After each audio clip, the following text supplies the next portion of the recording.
Check this out. Our body has many parts. It has limbs, organs, cells. But no matter how many parts we can name, we are still one body. We each used to independently call our own shots, but then we entered into a large and integrated life in which He has the final say in everything. This is what we proclaimed in word and action when we were baptized. Each of us is now a part of His resurrection body, refreshed and sustained at one fountain, His Spirit, where we all come to drink. The old labels that we once used to identify ourselves, labels like Jew or Greek, slave or free, are no longer useful. We need something larger and more comprehensive.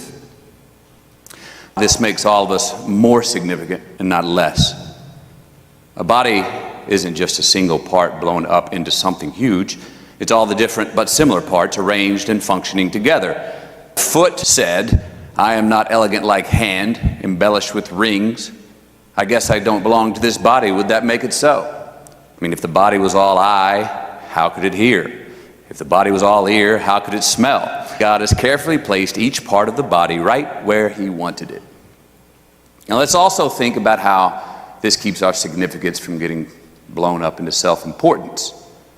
For no matter how significant we are, it is only because of what we are a part of.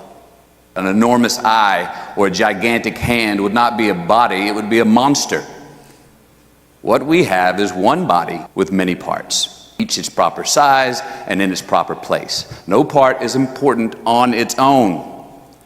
Can you imagine the eye telling the hand, "Get lost, I don't need you, hand," or the head telling the foot, "You're fired, your job has been phased out"? It seems to work the other way. The more basic the part of the body, the more necessary. We can live without an eye, for instance, but we cannot live without a stomach. It makes no difference whether the part is visible or clothed, higher or lower. We give it dignity and honor just as it is, without comparisons.